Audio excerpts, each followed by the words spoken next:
शांति। ओम शांति। ओम शांति।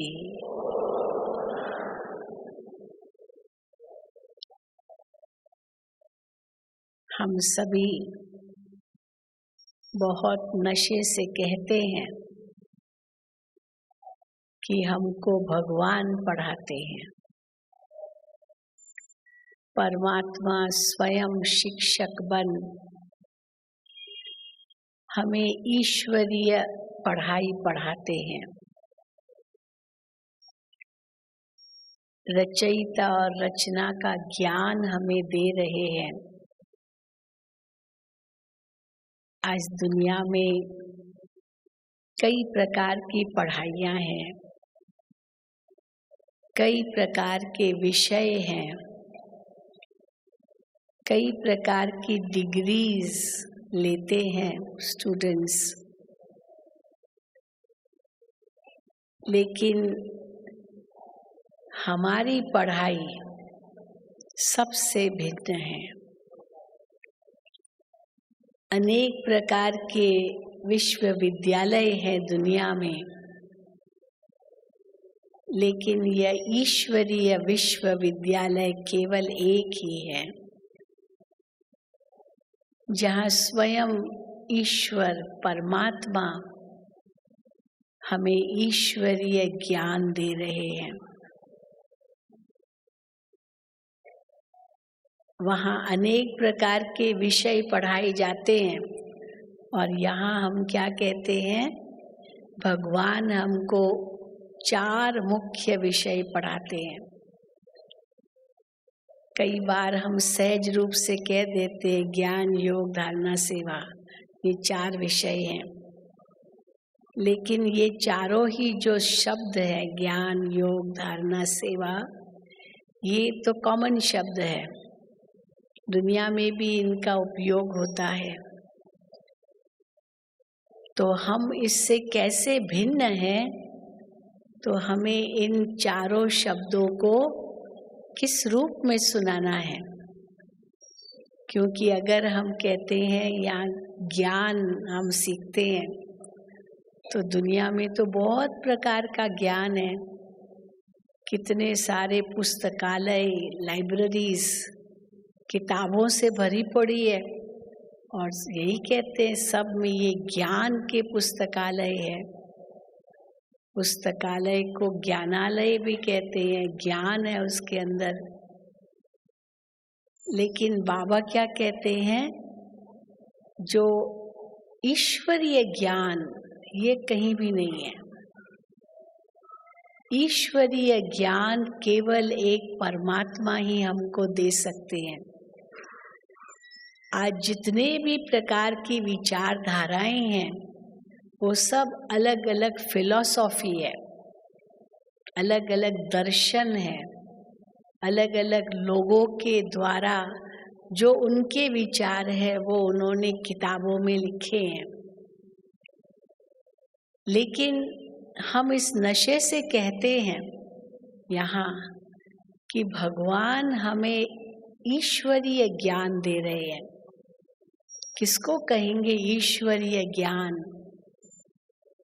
जिसमें आत्मा का ज्ञान हो, परमात्मा का ज्ञान हो, कर्मों का ज्ञान हो, समय का ज्ञान हो, ड्रामा का ज्ञान हो। ये ईश्वरीय ज्ञान है, जिसमें रचयिता और रचना की आदि मध्य अंत का सारा ज्ञान हो, जिसके लिए बाबा कहते हैं मैं आकर के तुम बच्चों को तीसरा नेत्र देता हूँ। इस ज्ञान के तीसरे नेत्र से तुम तीनों कालों को देख सकते हो, तीनों लोकों को देख सकते हो, अपना भविष्य देख सकते हो, अपना भूतकाल देख सकते हो। हमें क्या करना है, क्या नहीं करना है, उसको अच्छी तरह से समझ सकते हो। ये ज्ञान का तीसरा नेत्र है। जिसको दूसरे शब्दों में बाबा कहते हैं दिव्य बुद्धि। ये सौगात भगवान हमको इस समय दे रहे हैं, जिस समय जिससे राइट और रॉन्ग, अच्छा बुरा, सही गलत, इसकी हमें सही पहचान मिलती है। कितनी बातें जो आज तक हम सुनते आए थे, अभी ईश्वरीय ज्ञान प्राप्त होने के बाद हम महसूस करते हैं कि हम कितना गलत सोचते थे। और हर मुरली में बाबा कॉन्ट्रास्ट बताते हैं, आज तक क्या समझते थे और भगवान ने आकर के क्या समझाया है। अपने आप को देह समझते थे, भगवान ने आकर हमें समझाया तुम देह नहीं आत्मा हो। परमात्मा को हम सर्वव्यापी समझते थे, अब परमात्मा ने स्वयं बताया मैं तो तुम्हारा बाप हूँ, मैं तो परम धाम का वासी हूँ, मैं तो आता हूँ अधर्म के समय। तो पहले हमारी समझ क्या थी और अभी बाबा ने कैसे हमको सही समझ देने के बाद हमारी बुद्धि को ही बदल दिया। कहाँ 84 लाख योनि समझते थे और कहाँ बाबा कहते केवल 84 जन्म, और वो भी मनुष्य चोले में। कितना अंतर हो गया। तो ये जो कंट्रास्ट, इतना अंतर जो दुनिया समझती और हमको जो भगवान ने ज्ञान दिया है, उसके आधार से हमारा तीसरा नेत्र खुल गया है। अभी कोई भी बात ऐसी नहीं है जो हम कहेंगे हमको समझ में नहीं आता। अगर समझ में नहीं भी आता है तो थोड़ा धीरज धरो, आपको आ जाएगा समझ में। थोड़ा समय लग सकता है क्योंकि अंदर में जो भूसा भरा हुआ है ना और बातों का, उसको जब तक निकालेंगे नहीं तो ये ज्ञान कैसे बैठेगा। पहले उसको भूलना पड़ेगा। एक होता है इंग्लिश में शब्द कहते हैं टू फॉरगेट, उसको भूल जाना। कई बातें भूल जाते हैं, कितना पढ़ते हैं कहाँ याद रहता है, भूल जाते हैं। तो एक होता है जो पढ़ा हुआ है उसको भूल जाना, और दूसरा होता है जो पढ़ा हुआ है ना, उसको इंग्लिश में कहते हैं जो लर्न हुआ है उसको अनलर्न करना है। अनलर्न, वापस जाना है। जैसे छोटा बच्चा होता है, कितना इनोसेंट, उसको कुछ पता नहीं है। छोटा बच्चा बहुत इनोसेंट, बहुत नादान, बहुत निर्दोष। ऐसा हमको वापस बनना है, बच्चा बन जाना है। क्लीन स्लेट रखनी है, क्योंकि भगवान जो हमको पढ़ाते हैं वो एकदम नया, एकदम नया।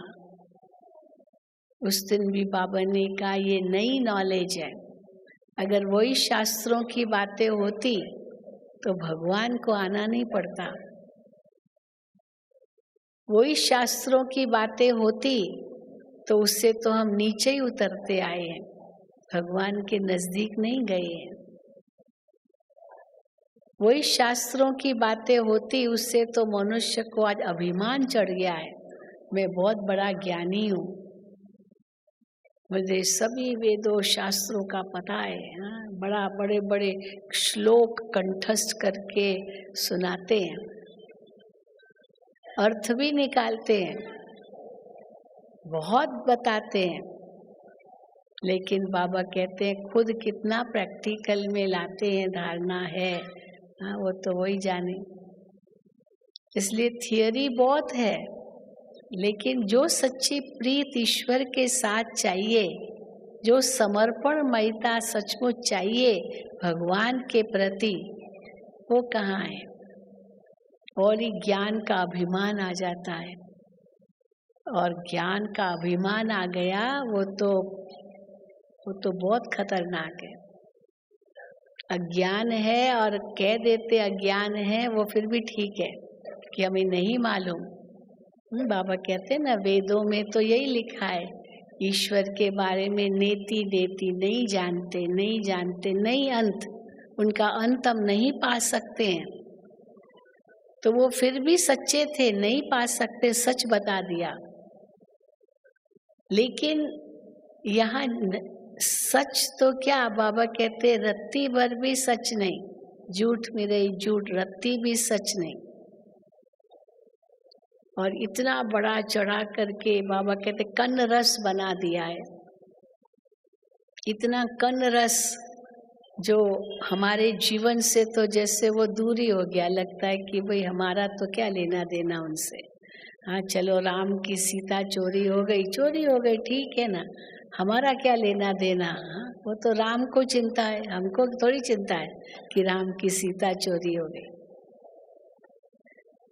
लेकिन ऐसा कनरस बना करके सुनाते, ऐसा कनरस बनाते हैं जो लोग सुनते सुनते सुनते रोने लगते। अरे राम की सीता चोरी, जैसे उसकी अपनी पत्नी चोरी हो गई। हाँ, जैसे उसकी अपनी पत्नी चोरी हो गई, ऐसे समझ लेते परंतु है सारा कनरस। इसीलिए बाबा कहते हैं, बाबा कथा नहीं सुनाते हैं, ये वो कथाएं सुनाते, कथा, कहानियां, कथाएं, कथा, कहानियां।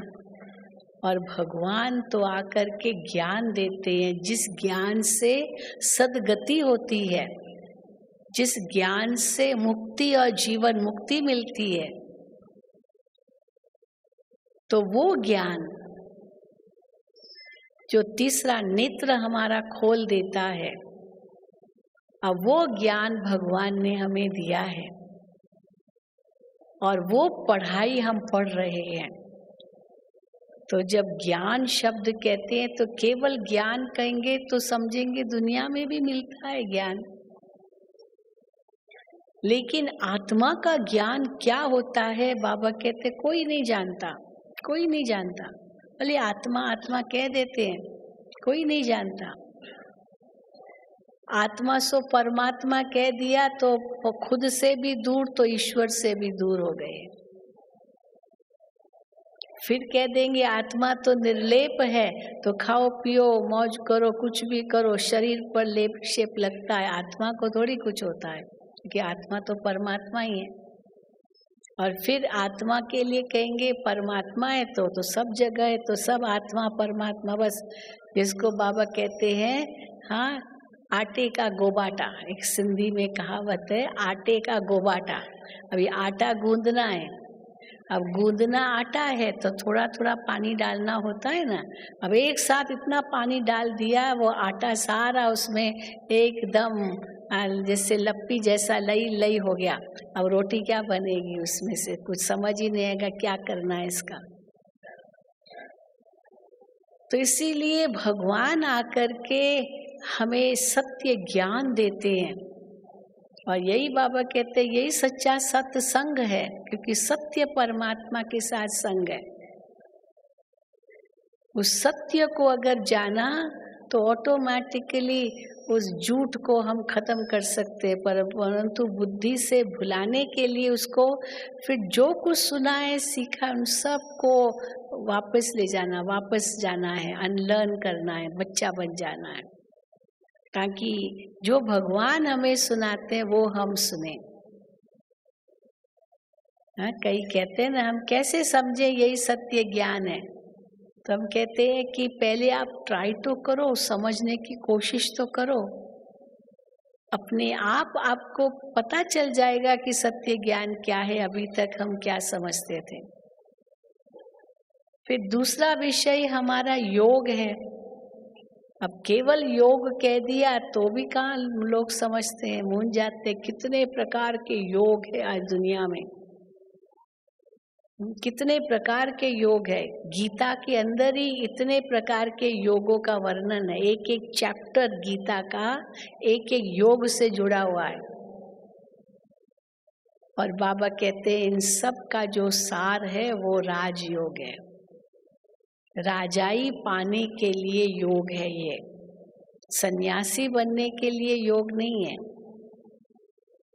गृहस्थ व्यवहार में रहते हुए कर्म योगी बन करके, कमल फूल समान रह करके जनक राजा मिसल सच्चा योगी बनना है। छोड़ना कुछ भी नहीं है, लेकिन फंसना कहीं भी नहीं है। कुछ नया जोड़ना भी नहीं है, पर निभाना जरूर है। ऐसा योग हमको भगवान सिखाते हैं।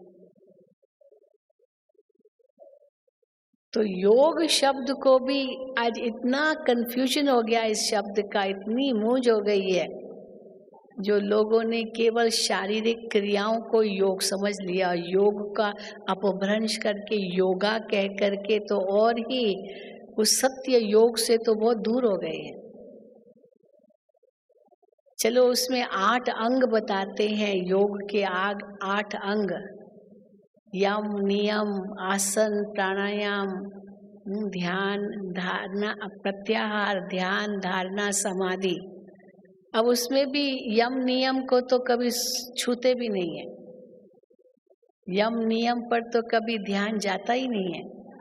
चलो आसनों पर थोड़ा ध्यान गया, प्राणायाम पर गया, लेकिन उसके बाद जो प्रत्याहार माना है, विड्रॉल, सब बातों से बुद्धि को किनारा करना बुद्धि से, फिर वो ध्यान, ऐसी एकाग्रता, फिर वो धारणा, इतना वो स्वरूप बन जाना, तब समाधि, समान परमात्मा के समान, वो तो बहुत ऊंची चीज है। तो केवल कुछ क्रियाएं कर लेना, कुछ आसन कर देना, कुछ श्वास चढ़ाना और निकालना, प्राणायाम थोड़ा सा कर लेना, बस योगा कह करके हम तो योगा करते हैं। और बाबा कहते हैं योग तो बहुत बड़ी चीज है। अपने को आत्मा समझ मुझे याद करो, ये सबसे योग का सार है। ये योग का सार है। इसीलिए बार बार गीता में भी आता है, अर्जुन इस मन को मेरे में लगाओ, इस मन को मेरे में लगाओ। बार बार भगवान को ये कहना पड़ता है, इस मन को मेरे में लगाओ। और अर्जुन की बार बार यही शिकायत है, क्या करे, मन लगता नहीं, मन लगता नहीं, मन लगता नहीं। मन बहुत चंचल है, मन बहुत पापी है, मन दुष्ट है, मन नीच है, मन घोड़ा है, मन तो लगता नहीं। चलो मन नहीं लगता है तो स्थूल साधन दे दिया, चलो मंत्र जाप करो, मुख से कुछ शब्द बोलो, माला फेरो, सामने कोई मूर्ति रखी हो उसका ध्यान करो, तो आंखों को तो काम मिल जाता है, उंगलियों को भी काम मिल जाता है, मुख को भी काम मिल जाता है जाप करने का, लेकिन मन को तो काम नहीं मिलता है, मन तो भटकता ही रहता है। इसलिए भगवान ने कहा इस मन को मेरे में लगाओ, उसके लिए दो कदम बताए। वो 2 कदम तो मनुष्य भूल ही गए हैं, और वो 2 कदम क्या बताए हैं गीता में आते हैं। एक है वैराग्य और दूसरा है अभ्यास। ये 2 कदम है मन को ईश्वर में लगाने के लिए। जब तक वैराग्य नहीं आया है संसार से, तब तक मन लगेगा ही नहीं।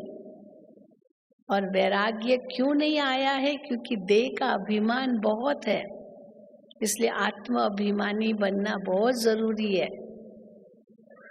तब बेहद का वैराग्य आएगा, तब ये मन स्थिर होगा। लेकिन उसमें भी फिर खुद को ही नहीं जानते, ईश्वर को ही नहीं जानते, मन स्थिर करेंगे कैसे? फिर कहेंगे बस जो श्वास आपका चल रहा है ना, उस पर ही ध्यान करो। कई ऐसे योग सिखाते। तो बाबा कहते हैं ये श्वास तो नेचुरल है, आना जाना ये तो नेचुरल है, इसको हम स्वाभाविक ही समझे ना। हाँ, अगर मन में बहुत अशांति है, बहुत टेंशन है, तो ये जल्दी जल्दी श्वास चलता है। और हम कई ये भी मानते हैं हमारी जो श्वास है वो निश्चित है, अगर हम चिंतित होते हैं, परेशान होते हैं, दुखी होते हैं, क्रोधी होते हैं, ईर्ष्या के वश हैं, नफरत, द्वेष, वैर भाव ये सब के वश है, तो श्वास जल्दी जल्दी चलता और हमारी आयु कम होती जाती है।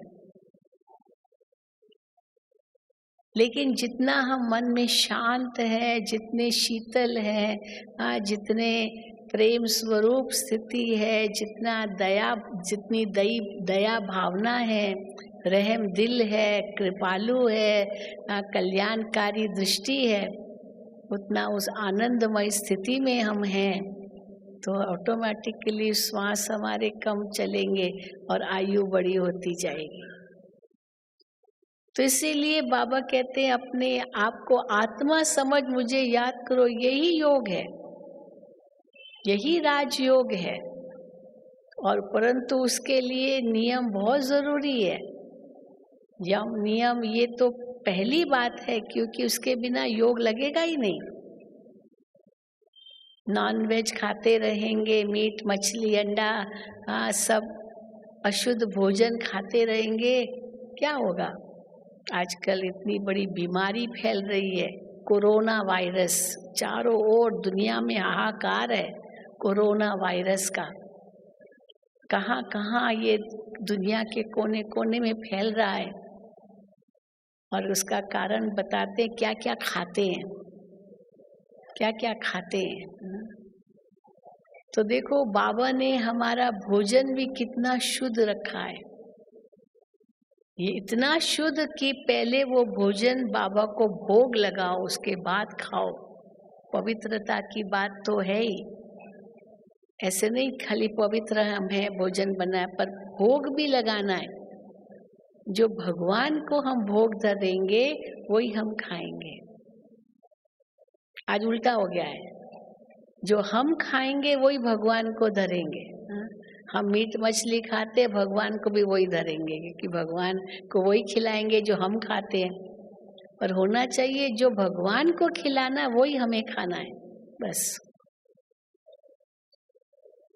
तो इसीलिए हमारा जो योग है, जिसमें यम और नियम है, जिसमें एकाग्रता की बात आती है, मन किसमें लगाना है। बाबा कहते बिंदु समझकर बिंदु को याद करो। खाली आत्मा समझ परमात्मा को याद करो, ये भी मोटा रूप हो जाता है। लेकिन इतना सूक्ष्म में चले जाओ, सूक्ष्म से भी सूक्ष्म, मैं आत्मा बिंदु, एकदम बिंदु। लेकिन जितनी ही सूक्ष्म हो उतनी ही महान हो, ऊंच हो। तो उस बिंदु का स्वमान भी याद रहे कि मैं आत्मा कितनी ऊंची हूँ। अभिमान ना आए पर स्वमान जरूर रहे। आत्मा के जो मूल गुण हैं उनका मान हम स्वयं में पहचाने, ये योग है। जिसमें परमात्मा से सच्ची प्रीत हो, लगन हो, समर्पणमयता हो, त्याग हो, तपस्या हो, ये योग है। और जब ये हम अनुभव करते हैं तो ऑटोमेटिकली तीसरा विषय धारणा। धारणा का मतलब जो बाबा ने दिव्य गुण बताए हैं, हर वक्त अपनी चेकिंग। बाबा ने जो भी गुणों की बात कही है, धारणा की बात कही है, शुरू से लेकर सुबह से लेकर रात्रि तक हर प्रकार की धारणा हमें बाबा की मुरली से मिलती है। क्या सोचना है, क्या बोलना है, क्या करना है, सवेरे अमृत वेले कैसे पहले उठना है, बाबा को याद करना है, गुड मॉर्निंग करना है, यहाँ तक भी अमृत वेले से लेकर रात्रि सोने तक। सोना भी कैसे है, नींद भी कैसी हो, रात को भी बाबा को कैसे याद करके सब समेट करके सोना है। हर चीज के लिए बाबा की श्रीमत है, वो हमारी धारणा है। तो सुबह से लेकर रात्रि तक बाबा ने हमारी सोच कैसी हो, हमारे बोल कैसे हो, हमारे कर्म कैसे हो, वो एक एक बात की बाबा ने हमें श्रीमत दी है। इसलिए हम ये नहीं कह सकते कि हमें मालूम नहीं, हमें पता नहीं। अगर बाबा की मुरली सही ढंग से पढ़ते हैं, एक एक वाक्य महावाक्य अंडरलाइन करके अपने अंदर में धारण करते हैं, तो सब प्रश्नों का जवाब बाबा की मुरली से मिल जाता है। सब धारणाएं हमको समझ में आ जाती है।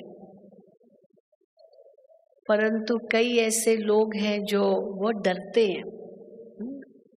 क्यों बाबा का ज्ञान से डरते हैं? समझते हम ये धारणा तो कर नहीं सकेंगे, न हम खान पान शुद्ध रख सकते हैं, न संग हम सही कर सकते हैं, न रोज क्लास में आ सकते हैं, न पवित्रता हमारे जीवन में है।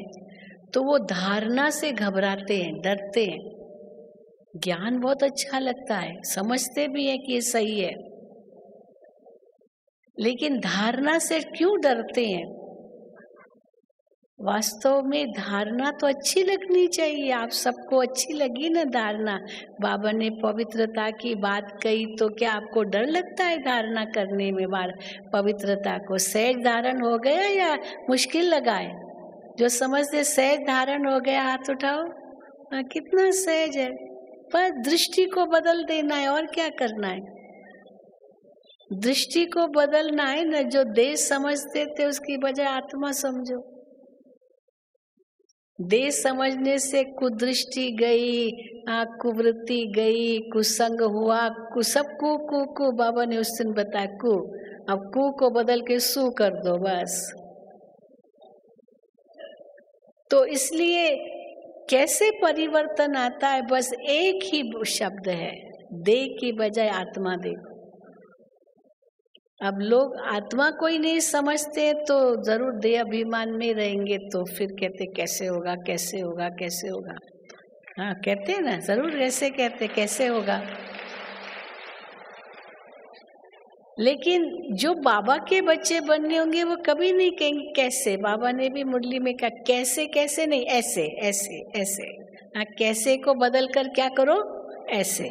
तो ऐसे कर दिया तो कुछ भी प्रश्न उठेगा ही नहीं। Why why why why English में कहते क्यों क्यों क्यों क्यों। वाई वाई की बजाय फ्लाई। हाँ 1 सेकंड में उड़ जाओ, छोड़ो तो छूटो। नहीं तो क्यों क्यों क्यों वाई वाई वाई करके पकड़ के रखते हैं। एक डाली को पकड़ के रखा है और हम चलो झूल रहे हैं, बच्चा झूल रहा है डाली को, लेकिन माँ देखेगी अरे ये बच्चा झूल रहा है, कहीं गिर न जाए, डाली टूट न जाए, गिर न जाए, तो बेटा संभालना, गिर न जाओ। तो वो डाली कमजोर होगी, टूटी तो गिरेगा बच्चा। लेकिन एक पंछी भी डाली पर बैठता है और खूब डाली को हिलाता है, हाँ? परंतु वो डरता नहीं है। मनुष्य डरेगा पर वो पंछी नहीं डरता है। क्यों नहीं डरता है? क्योंकि अगर डाली टूट भी गई उड़ जाएगा, उसको तो पंख है ना, उसको अपने पंखों पर भरोसा है। अब मनुष्य होगा वो डाली को पकड़ के झूलेगा तो गिरेगा ना, डाली टूटेगी, उड़ तो नहीं सकता है। तो कई ऐसी बातों की डालियां हैं, डालियां टालियां, हाँ पेड़ की जैसे डालियां टालियां होती है। अब उनको पकड़ के रखते हैं, इसलिए डरते हैं कि छूट जाएगा छूट जाएगा। और सचमुच छूटना तो है ही है ना, एक दिन सबको छूटना है, कुछ भी नहीं चलेगा साथ। वो भी डर है, एक तरफ है डर है कि छूट न जाए, दूसरी तरफ है टूट न जाए, हाँ गुम न हो जाए, न जाने सारा टाइम डर ही डर है। तो अंतर आत्मा कितनी कमजोर हो जाती है, हर बात में डर। क्योंकि अंदर में पाप भी तो खाता है ना, उसका भी डर। अंतर आत्मा जो असल रूप में वो तो कितनी शुद्ध है, और वो शुद्ध आत्मा के सामने जब ये बातें आती है तो अंदर में वो अशुद्धि आ गई, खराबी आ गई, कमजोरी आ गई, खामियां आ गई, विकृतियां आ गई, तो डर ही डर पैदा होते। नहीं तो डरने की क्या जरूरत है। इसीलिए बाबा कहते सच त बीठो नच, जो सच्चा है वो तो नाचेगा, उसको कोई डर नहीं है। सच की नाव हिलेगी लेकिन डूबेगी कभी नहीं। ब्रह्मा बाबा के आगे कितनी बातें आई, लेकिन ब्रह्मा बाबा बिल्कुल नहीं हिले। हम हिलते इसलिए क्योंकि अंदर जरूर न कोई खोट होगी या कुछ पकड़ा हुआ रखा है, पकड़ा है, होल्ड किया है। और जहाँ पर पकड़ा हुआ रखा है फिर तो डरेंगे क्योंकि छूट न जाए, छूट न जाए, छूट न जाए। और बाबा कहते पहले तो मन से छोड़ो, छोड़ो तो छूटो, मेरा है ही नहीं। तो या तो पंछी की तरह छोड़ो तो छूटो, एक सेकंड में उड़ जाओ, न्यारे हो जाओ। या तो बाबा दूसरा मिसाल देते हैं, कैसे कछुआ होता है, जब भी देखता है कि कुछ ऐसा हार्ड है, कुछ ऐसा सख्त चीज है, कुछ तो या कोई कुछ मना लगता है कि ये कुछ डेंजर है, तुरंत क्या कर लेता है, अपने अंगों को समेट लेता है। हाँ, कैसे हाथ पैर सिर सब समेट लेता है और सुरक्षित हो जाता है। तो यहाँ भी बाबा ने हमें सिखाया है, कुछ भी ऐसी बात हो जाए ऐसे न्यारे बन जाओ, चुप रहो। कल भी बाबा ने कहा, परसों चुप रहो। हमारे सारे जो आधे देखते दुनिया के जो झगड़े हैं, जितने झगड़े हैं दुनिया में, उन आधे झगड़ों का, घर घर में झगड़े हैं, उन आधे झगड़ों का जो कारण होता है ना, वो हमारे बोल होते हैं, हमारे शब्द बोल, हम जो बोलते हैं। ये तुमने ऐसे क्यों बोला, ये क्यों कहा, ये क्यों, हाँ, प्रश्नों की बौछार चालू हो जाती है और झगड़ा चालू हो जाता है। तो इसलिए बाबा कहते चुप रहूंगी। पहले एक पिक्चर आई थी, मैं चुप रहूंगी। चुप रहना है बस, कुछ भी बोलने की जरूरत नहीं है, सच्चे को डरने की जरूरत नहीं है। तो अगर हम अंदर में सच्चे और बाबा के साथ हैं, बाबा हमारे रक्षक हैं, बाबा को हम समर्पित हैं, तो कोई हमारा बाल भी बांका नहीं कर सकता है, ये निश्चित है। कोई कितना भी कुछ करने की कोशिश करे, नहीं कर सकेगा। वही ब्रह्मा बाबा का इतना पक्का निश्चय था। हम कौन हैं, हम किसके हैं। दादी जानकी देखो कितने नशे से कहती है ओम शांति 3 बार कह करके फिर कहती है मैं कौन, मेरा कौन और मैं किस लिए। बस नशा चढ़ जाता है, इतना निश्चय बुद्धि है। तो हमारी धारणा में इतना निश्चय हो कि हम कौन, हमारा कौन और हम किस लिए हैं, तो कोई हमारा बाल भी बांका नहीं कर सकता है। एक कवच तैयार हो जाएगा और रक्षा करेगा, किसी से भी कोई भी कुदृष्टि हो, कुछ भी हो, उससे हमारी रक्षा हो जाएगी, क्योंकि हमारी धारणा इतनी स्ट्रांग हो। लेकिन वो अंतर में हम लक्ष्य रखें कि हमको इतनी ऊंची धारणा करनी है, लेकिन जो कमजोर होगा ना, वो सोचे कैसे करेंगे, कैसे करेंगे, कैसे करेंगे, कैसे को कैसे नहीं, ऐसे। बस ये हमको परिवर्तन करना, और बाबा उसके लिए मुरली में हर बात सुनाते हैं। तो जब हमारे अंदर में ये ऐसी धारणाएं आती है, आत्मा इतनी मजबूत बनती जाती है।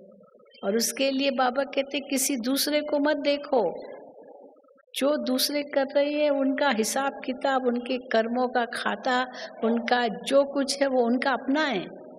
हमको देखना है अपने आप को, मैं कैसा हूं, बस। तो इसलिए जब इस प्रकार की हमारी धारणा होगी, एक तो सच्चाई होगी अंदर में, क्योंकि बेहद का वैराग्य भी है, और साथ साथ किसका साथ है, हमें ईश्वर का साथ है। तो जिसका साथी भगवान है उसको क्या रोकेगा आंधी और तूफान, इतना अंदर में नशा रहता है। जो उस नशे के आधार से ये सारी जो बाधाएं हैं, विघ्न हैं, हम उनको बहुत सहज पार कर लेते हैं। ये सब साइट सीन लगती है, हम आगे जा रहे हैं, ये दृश्य तो यहीं के यहीं रह जाएंगे। इसलिए बाबा कहते हैं वो बातें जो है वो दोबारा नहीं आती है, लेकिन हम बातों को पकड़ के रखते हैं। मन बुद्धि में उनको इतना स्थान दे देते हैं, जो बाबा की इतनी ऊंची ऊंची बातें, उनके लिए तो मन बुद्धि में स्थान ही नहीं है। फिर कहेंगे क्या करें, भूल जाते हैं। हाँ, कहिए, यही कहते क्या करूं, मैं बहुत भुलक्कड़ हो गई हूँ, भुलक्कड़ हो गया हूँ, मुझे कुछ याद ही नहीं रहता है। लेकिन जो किसी ने मुझे 10 साल पहले कोई ऐसा कड़वा शब्द बोला था, वो तो कभी भूला नहीं, वो तो सदा याद है। और जैसे ही उनसे मिलेंगे, इसने मुझे 10 साल पहले ये कहा था, वो बात तो भूलेगी नहीं। और बाकी कहेंगे भूल गया आज भुलक्कड़ हो गया हूँ, वो क्या पता क्यों भूल जाता हूँ। तो जो बातें भूलनी चाहिए वो भूलती नहीं, और जो बातें याद रखनी चाहिए वो याद आती नहीं। अब यही अंतर अपने अंदर देखना है, क्या छोड़ना है, क्या पकड़ना है, क्या लेना है, क्या नहीं लेना है, अंदर में क्या ग्रहण करना है, क्या नहीं ग्रहण करना है। यही तो बाबा हमें तीसरा नेत्र देते हैं ना। अब नेत्र, अगर ये आंखें समझो दिखाई नहीं देता, अंधेरा है, तो कहीं भी ठोकर लगेगी ना। पर लाइट आ गई, दिखाई देता है, तो ठोकरों से तो बच जाएंगे ना, हम सावधान हो जाएंगे, भाई इस तरफ नहीं जाना है, या यहाँ पर ये विघ्न है। तो जैसे हमारी धारणा ऊंची होती जाएगी, हम महसूस करेंगे कि हमारा जीवन एकदम बदल गया, और डरने की तो कोई बात ही नहीं है। भले लोग कुछ भी कहे, हमने देखा है जब हम बाबा के पास आए, क्या नहीं कहा लोगों ने, ये तो चल नहीं सकेंगे, ये तो ये ऐसे है, नहीं कर पाएंगे। और आज क्या कहते, वाह वाह, धन्य है आप, धन्य है, हम तो पीछे ही रह गए। तो इसीलिए बाबा हर बार मुरली में ये भी कहते हैं, दृढ़ता लाओ। मुरली में वो दृढ़ता आती है। मुरली जैसे हम पढ़ते जाते हैं, अपने अंदर में उसका स्वरूप बनते जाते हैं, वो दृढ़ता आती जाती है। सब बाबा कहते अंडरलाइन करो, वो स्वरूप बनते जाओ। इस हर मुरली में बाबा कहते हैं जानना, मानना, फिर बनना। ये बनना है, खाली सुनना नहीं, वो कनरस हो जाएगा। जान लिया, मान लिया, पहचान लिया, फिर उसको बनना है वैसा ही। तब कहेंगे कि हाँ, हम धारणा के सब्जेक्ट में भी पास हैं। केवल ज्ञान नहीं है कि हाँ आत्मा आत्मा, भाई भाई, लेकिन सचमुच क्या मैं उस भाई भाई की दृष्टि से एक दो को देखता हूँ? सचमुच वो दृष्टि है? ये अपनी चेकिंग है। तो हर वक्त अपनी चेकिंग ये करते रहना, ये सच्ची धारणा है। और एक एक गुण, जो बाबा कहते सवेरे उठो, एक संकल्प करो, आज मेरे अंदर जो सहनशीलता की कमी थी, वो आज मैं अपने अंदर सहनशीलता की पक्की धारणा करूंगी। कुछ भी हो जाए, मैं मुख से कुछ नहीं बोलूंगी, शांत रहूंगी। ये भी एक बहुत बड़ी सहनशीलता है। कोई ऐसे गलत फलत कुछ भी बोल रहा, अच्छा एक कान से सुना, दूसरे कान से निकाल दिया। चलो और ज्यादा बोल रहा है तो उस समय क्या समझो, हाँ ये अपना पार्ट बजा रहा है, इसका ये पार्ट है। और आगे कर रहा है तो फिर क्या सोचो, कोई बात नहीं, मेरा कोई हिसाब किताब है, चुकतू हो रहा है, बस। और आगे कर रहा है तो फिर क्या सोचो, हाँ ध्यान तो देना पड़ेगा ना, क्योंकि वो इतना कह रहा है, जरूर कुछ तो बात होगी ना। आज जैसे कहीं धुआं है तो हम कहेंगे धुआं, कोई कहेगा धुआं क्यों है, हम कहेंगे नहीं नहीं कोई बात नहीं, होता रहता है। पर धुआं है, इसका मतलब कहीं आग भी होगी, तो संभालना है, देखना है, ध्यान देना, ऐसे नहीं होता रहता है। तो अगर कोई बार बार भी कोई मुझे कुछ कहता है, वो तो मेरा शुभ चिंतक है। वो चाहता है कि मैं वो कमजोरी अपनी मिटाऊं, तभी तो कह रहा है, नहीं तो क्यों कहेगा। तो फिर अपने अंदर टटोलना होता है कि वो तो मेरा शुभ चिंतक है, मेरी भलाई के लिए मुझे कह रहा है, तो मुझे बदलना होगा। पर मान लीजिए वो शुभ चिंतक की भावना नहीं है, वो मेरे से ईर्ष्या करता है, मेरे से नफरत करता है, मेरा नाम बदनाम करना चाहता है, जो कई बातें होगी। उस समय क्या सोचो अंदर में, हाँ ये आत्मा बहुत दुखी है, ये आत्मा बहुत अशांत है, ये आत्मा बहुत कमजोर है, ये आत्मा खाली है। अब जो कमजोर होगा, दुखी होगा, अशांत होगा, खाली होगा, उस पर तो दया करनी होती है, हाँ? उससे नफरत थोड़ी करनी होती है, तो दया करते, बेचारा, ये बेचारा है। पर बाबा ने तो हमको कितना ऊंचा बना दिया है। तो एकदम जो दृष्टि हमारी क्या क्या थी, कैसी थी, सोच कैसी थी, वो एकदम बदल जाती है और हम उस बात में पास हो जाते हैं। तो पहले तो आंख दिखाएंगे, लेकिन उसके बाद आपके पाँव पड़ेंगे, मैं आपको गारंटी से कह सकती हूँ, जरूर होगा। और यहाँ तक कहेंगे कि मैंने आपको पहचाना नहीं, मैंने बहुत भूलें किया, मुझे माफ कर दो, यहाँ तक भी कहेंगे। आप तो धन्य हो, आप तो धन्य हो, ये भी मानेंगे, क्योंकि अंतर आत्मा तो समझती है ना, ऐसा नहीं कि नहीं समझती। इसलिए या तो अंतर्मुखी हो जाओ कछुए के समान, हाँ आत्मा बन जाओ, बिल्कुल बिंदु बन जाओ, या तो छोड़ो तो छूटो, पंछी बन जाओ, उड़ जाओ, न्यारे हो जाओ। ये हमारी धारणा है। और फिर जो बाबा सेवा कहते हैं, तो चौथा सब्जेक्ट हमारा सेवा का है। ये भी बाबा कहते हैं केवल सेवा शब्द मत कहो, क्योंकि दुनिया में सेवाएं बहुत है, सोशल जो वर्कर्स हैं वो सेवा ही करते हैं। सामाजिक सेवा दुनिया में कितनी हो रही है, ऐसा नहीं कि नहीं होती है। तो हम भी केवल सेवा शब्द कहेंगे तो लोग समझेंगे ये क्या सेवा करते हैं, क्योंकि सेवा तो स्थूल सेवा कोई सेवा समझते हैं। लेकिन बाबा कहते हैं तुम जड़ों की सेवा करते हो, वो तो खाली पत्ते पत्ते की सेवा करते हैं, तुम जड़ों की सेवा करते हो।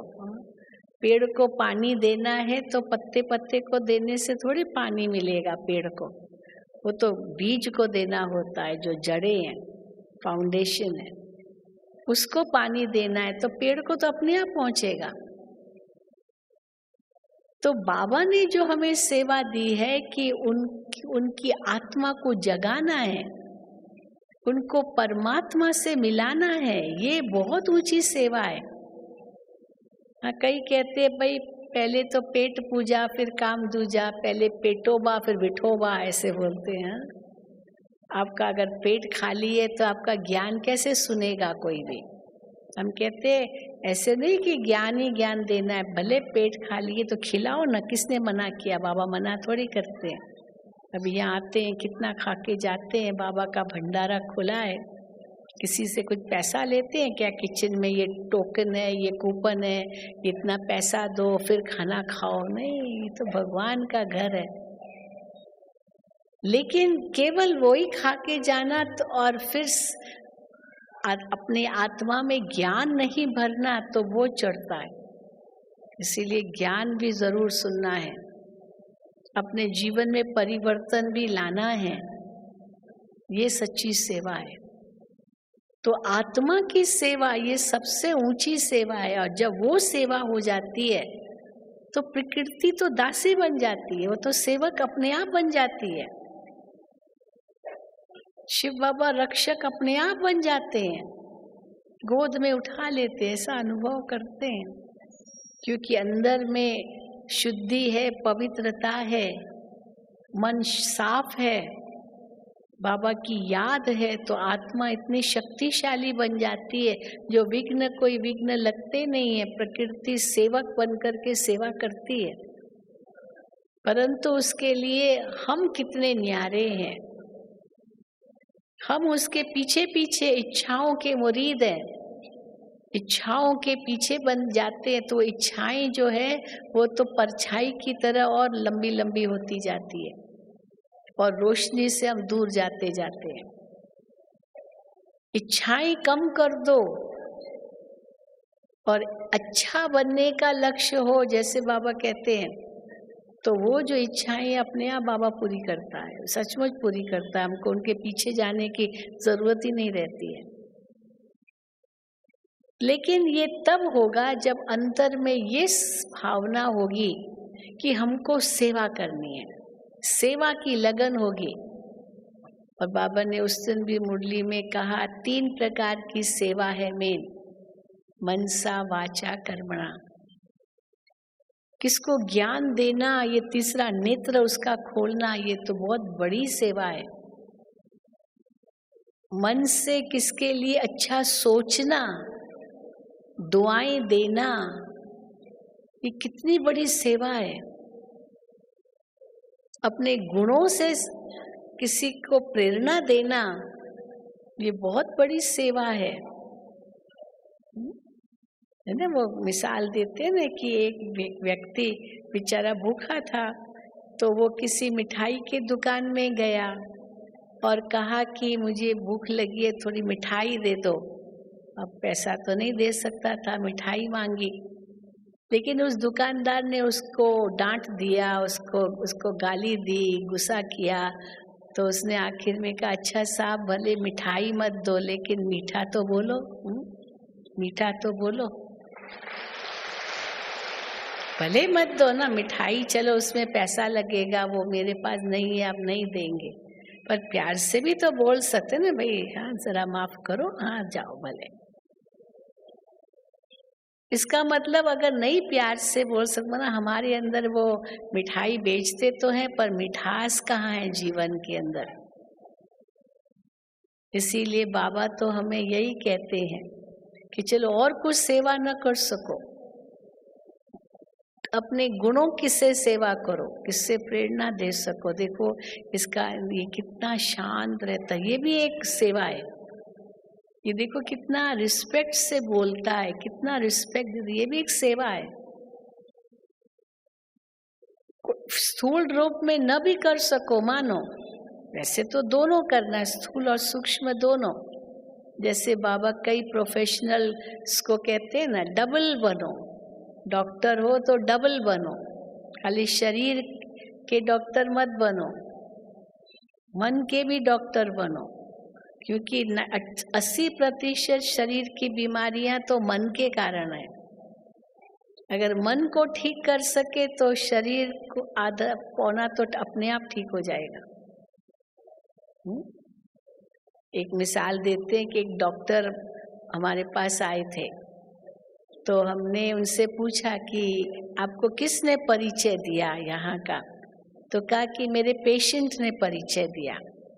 नहीं तो वैसे डॉक्टर्स अपने पेशेंट को कहते हैं ना, डॉक्टर्स अपने पेशेंट को कहते हैं कि आप लोग मेडिटेशन सीखो। आजकल डॉक्टर्स बताते हैं, दवाई तो देंगे, फिर कहेंगे आप मेडिटेशन सीखो, उससे आपको फायदा होगा, शांति मिलेगी। लेकिन वो डॉक्टर आया और उसको पेशेंट ने उसको ज्ञान दिया। कैसे पेशेंट ने ज्ञान दिया? क्योंकि एक बार वो हमेशा अपने मरीजों को यही कहता था, कुछ भी दवाई देगा, कोई बीमारी की दवाई देगा, फिर कहेगा चिंता मत करो, सब ठीक हो जाएगा, सब ठीक हो जाएगा, चिंता मत करो। हाँ, डॉक्टर को ये आदत होती कहने की, चिंता मत करो, सब ठीक हो जाएगा, ये दवाई ले लो। तो एक पेशेंट को जब इसने कहा कि चिंता मत करो, तो पेशेंट को गुस्सा आ गया। उसने कहा, साहब आप केवल यही कहते हो चिंता मत करो, चिंता मत करो, चिंता कैसे नहीं करो वो भी तो बताओ, वो भी तो बताओ, चिंता कैसे नहीं करूं।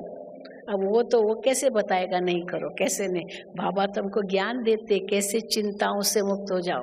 ड्रामा का ज्ञान बुद्धि में रखो, हर बात में कल्याण है ये बुद्धि में रखो, तो चिंता करने की तो कोई ज़रूरत ही नहीं है। जो होगा कल्याणकारी होगा, अच्छा ही होगा। तो ये ज्ञान है। परंतु उस डॉक्टर को ये नहीं मालूम था कि मैं क्या बताऊं पेशेंट को कि चिंता नहीं करो। तो फिर दूसरा एक पेशेंट आया जो कैंसर का पेशेंट था, कैंसर का पेशेंट। उसको तो डॉक्टर ने जवाब दे दिया था, बस 6 महीने से ज्यादा तुम नहीं जिंदा रहोगे। लेकिन वो 2 साल के बाद आया और जिंदा देखा। तो कहा ये कैसे जिंदा है? आप इन्होंने तो डॉक्टर कहता मैंने तो इसको कहा 6 माह से ज्यादा नहीं रह सकोगे। तो पेशेंट से पूछा कि कैसे तुम्हारी आयु बढ़ गई, कैसे ये खत्म हुआ? बोला मैं चिंता नहीं करता हूँ, चिंता नहीं करता हूँ।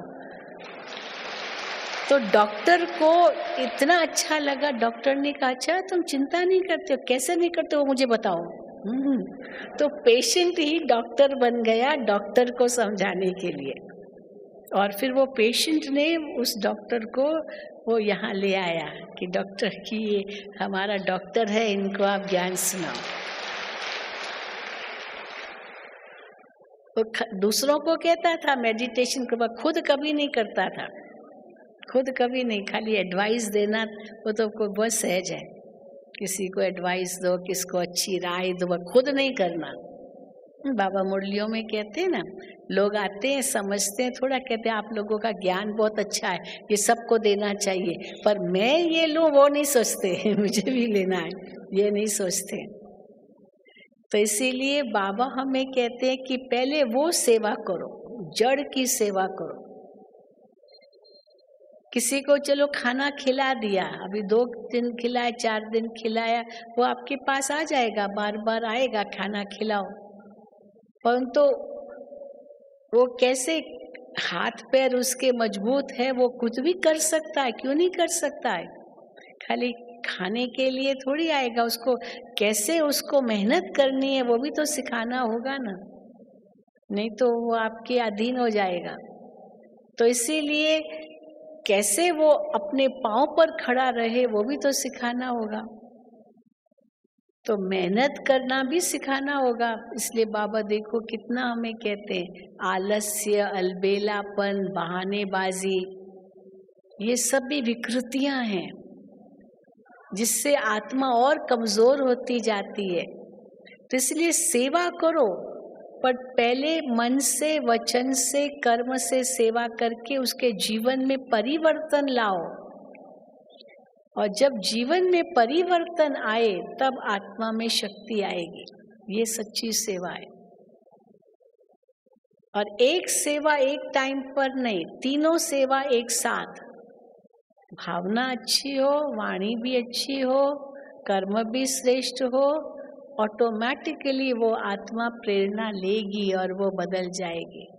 पर हमारे अंदर ही आलस्य होगा, अलबेलापन होगा, बहानेबाजी होगा, तो मैं खुद ही कमजोर होती जाऊंगी।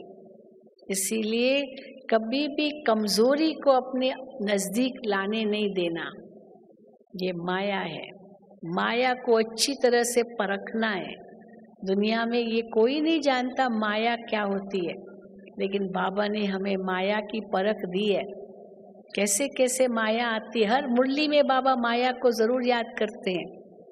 माया हमारी इतनी बड़ी दुश्मन है, आगे दुश्मन नहीं थी, हम तो मुरीद थे उनके। सबसे पहले माया आएगी ना, हमारा नाक पकड़ती है। नाक पकड़ना माया ने, समझो हाँ माया आई है। नाक पकड़ना माना कंफ्यूजन, पता नहीं बाबा कहते तो हैं पर कैसे होगा, बाबा ने ये कहा है लेकिन मुश्किल लगता है, ये कंफ्यूजन। अंदर में बहुत कंफ्यूजन है, समझ नहीं सकते क्या करे क्या ना करे। ये माया ने नाक पकड़ा है। जैसे किसी का नाक पकड़ो ना तो श्वास लेना भारी हो जाता है, तो अंदर में कंफ्यूजन है, तो माया ने नाक पकड़ा है, ये समझ लो। कंफ्यूजन को खत्म करो। जो बाबा कहते वो 100% राइट है, आत्मा के कल्याण की बातें हैं वो।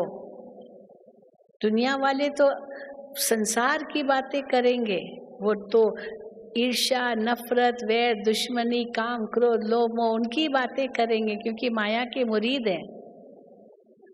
इसलिए बाबा की बातों में कभी कंफ्यूजन नहीं लाना। फिर किसी ने कुछ कह दिया तो थोड़ा मन चलने लगा, अब ये देख सोचो माया आई है, ये माया कान पकड़ती है, अंदर कुछ न कुछ बुरे संग में आकर के कुछ गलत सुन लिया, ये माया ने आपका कान पकड़ा है। अपने अंदर कंफ्यूजन माना नाक पकड़ा है, और किसने के सुनाए हुए पे आधार पर कंफ्यूजन, ये कान पकड़ा है माया ने। फिर माया क्या करती है, उसके बाद थप्पड़ मारती है। तो थप्पड़ मारना माना, जब थप्पड़ मारते ना तो मुंह ऐसे टेढ़ा हो जाता है। तो थप्पड़ मारना माना किसी दूसरे को देखना, ये ऐसे कर रहा है, ये ऐसे कर रहा है, ये ऐसे कर रहा है, दूसरों को देखते रहना। बाबा कहते किसी को मत देखो, हर एक का कर्म अपना, भाग्य अपना, किसी को मत देखो। आप किसी के जीवन में मत जाओ, आप अपने आप को देखो, मैं क्या कर रहा हूँ। तो अगर औरों को देख रहे हैं माना माया ने थप्पड़ लगाया, ये समझ लो। फिर और क्या करती है माया, धक्का देती है पीछे, सिर पीछे हो जाता है, पीछे मुड़ते। तो पीछे मुड़ करके देखा माना अपने पूर्व जीवन को देखा। कई होते हैं ना बड़ा अभिमान नशा दिखाते, कहते बहन जी मैं आपको क्या बताऊं, मैं पहले इतना शराब पीता था, इतना सिगरेट पीता था, इतना मेरे बहुत बुरी आदतें थी, बहन जी मैं तो बहुत बदल गया हूँ। बड़ा उसका नशा चढ़ता, मैं तो बहुत बदल गया हूँ, मैं तो बहुत अच्छा हो गया हूँ। वरना पीछे भी मत देखो, ये पीछे भी नहीं देखना है। बदले तो क्या हुआ, कोई सी बड़ी बात है। बाबा तो कहते आपको तो देवता बनना है, उसकी भेंट में तो बहुत पीछे है। कोई डल स्टूडेंट होगा, और डल स्टूडेंट हमेशा फेल होता रहता है, और एक बार थोड़ा पास हो गया, 40% मिल गया, पास हो गया, वो सोचेगा मैं तो बहुत होशियार हो गया हूँ क्योंकि मैं पास हो गया। हाँ? लेकिन जो होशियार स्टूडेंट होगा उसको 90% मिला तो भी कहेगा मेरा 10% कहाँ गया, क्यों 90 मिला, 100 आउट ऑफ 100 क्यों नहीं मिला। तो वो 100 से अपनी भेंट करेगा, और जो डल स्टूडेंट होगा वो 0 से भेंट करेगा। तो हमको किससे भेंट करना है, बहन जी मैं बहुत अच्छा हो गया हूँ, उससे भेंट करना है, या हमको देवता बनना है उससे भेंट करना है कि अभी तक मैं कितना पीछे हूँ। बाप समान बनना है, कितना बड़ा लक्ष्य बाबा ने दिया है। लक्ष्मी नारायण बनना है, कितना बड़ा लक्ष्य बाबा ने दिया है। संपन्न बनना है, संपूर्ण बनना है, ये बड़ा लक्ष्य है। उसकी भेंट में मैं कहाँ तक हूँ। तो न किसी से भेंट करो अपनी, न किसी को देखो, न किसी की सुनो, न अंदर में कंफ्यूजन में आओ, बस सीधा रास्ता ले लो, जो बाबा कह रहे उस पर चलना है बस। और फिर अगर माया ने पीछे किया, धक्का दिया, नीचे गिरे तो बेहोश भी हो जाएंगे, पता ही नहीं चलेगा क्या हो रहा है। फिर माया मार भी डालती है, कोई न कोई विकार के वशीभूत हुए। बाबा कहते काम विकार के वशीभूत हुए, 5वें मंजिल से गिरे, हड्डियां टूट गई एकदम, फिर तो उठ भी नहीं सकेंगे। इसलिए हर कदम पर सावधान। हम क्या बोल रहे हैं, कर रहे हैं वो तो दूर, हम क्या सोच रहे हैं उस तक अपना ध्यान हमें देना होगा। क्या ये जो मैं सोच रहा हूँ, सोच रही हूँ, ये बाबा की श्रीमत अनुसार है? अगर बाबा इस समय होते तो बाबा क्या करते, क्या कहते, क्या सोचते? अब वो बाबा को बीच में लाया माना वो हमारे लिए एक मापदंड है, हमारे लिए वो कसौटी है, उस अनुसार हमें करना है, उस अनुसार हमें चलना है, क्योंकि हमको बाप समान बनना है। बाबा कर्मातीत बन गए, संपूर्ण हो गए, बाबा हमारा इंतजार कर रहे हैं वतन में कि बच्चे कब संपूर्ण बनेंगे। विनाश करने वाले तैयार बैठे हैं, लेकिन स्थापना पूरी हुई नहीं है। इसीलिए हम स्थापना करने वाले हैं, हम कितना तैयार हुए हैं अपनी ये चेकिंग करते रहना है। और कैसे होगी चेकिंग? बाबा की मुरली से, हर वाक्य से हम अपनी चेकिंग कर सकते हैं और दृढ़ता ला करके अपने अंदर परिवर्तन लाते जाएं। अच्छा, ओम शांति, ओम शांति, ओम शांति। चलिए।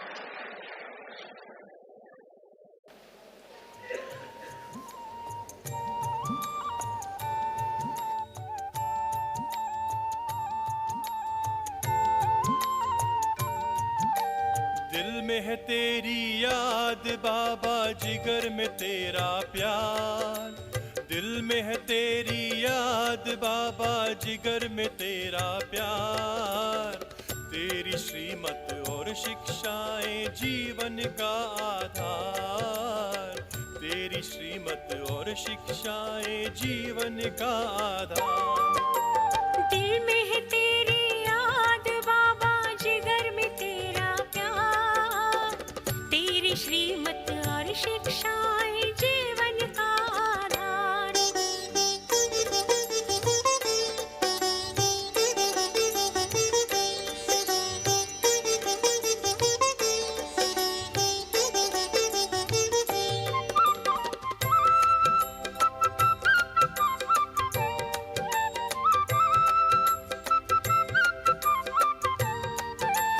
पद्मा पदम सौभाग्यशाली तुमने हमें बनाया। नवजीवन दे करके तुमने दिल में हमें बिठाया। पद्मा पदम सौभाग्यशाली तुमने हमें बनाया। नवजीवन दे करके तुमने दिल में हमें बिठाया। अब तो ये जीवन है बाबा तुझ पर ही बलिहार। अब तो ये जीवन है बाबा तुझ पर ही बलिहार। तेरी श्रीमत और शिक्षाएं जीवन का आधार। तेरी श्रीमत और शिक्षाएं जीवन का आधार।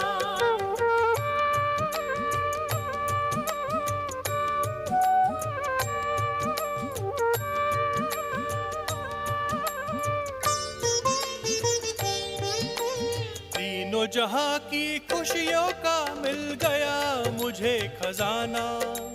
तुमने हमें सिखलाया बाबा सबसे गुण अपनाना। तीनों जहां की खुशियों को मिल गया मुझे खजाना। तुमने हमें सिखलाया बाबा सबसे गुण अपनाना। ये आंखें करती है बाबा हर पल तेरा दीदार। ये आंखें करती है बाबा हर पल तेरा दीदार। तेरी श्रीमत और शिक्षाएं जीवन का आधार। तेरी श्रीमत और शिक्षाएं जीवन का आधार।